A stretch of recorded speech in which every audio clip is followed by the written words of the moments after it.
Hello viewers, welcome to Siva's world channel. இன்றைக்கி ஒரு சின்ன அறுவடை பார்க்கலாம் வாங்க.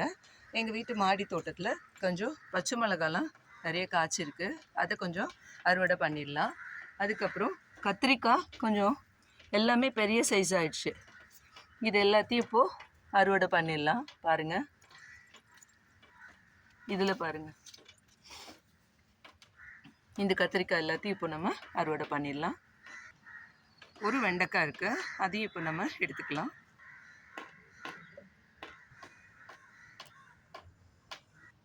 இங்கே ஒரு பச்சை மிளகாய் இங்கே பாருங்கள் பழுத்துருச்சு.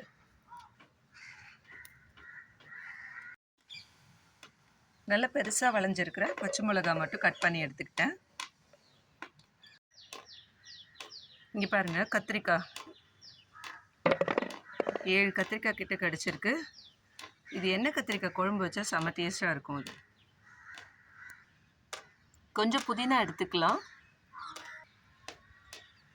எவ்வளோ ஃப்ரெஷ்ஷான புதினா பாருங்கள். ஸோ இன்றைக்கி எங்கள் வீட்டு மாடி தோட்டத்தில் விளைஞ்சது இவ்வளோ தான். இந்த வீடியோ உங்களுக்கு பிடிச்சிருந்ததுன்னா லைக் பண்ணுங்கள், கமெண்ட் பண்ணுங்கள், மறக்காமல் சப்ஸ்கிரைப் பண்ணுங்கள். நெக்ஸ்ட் வீடியோவில் பார்க்கலாம். தேங்க்யூ.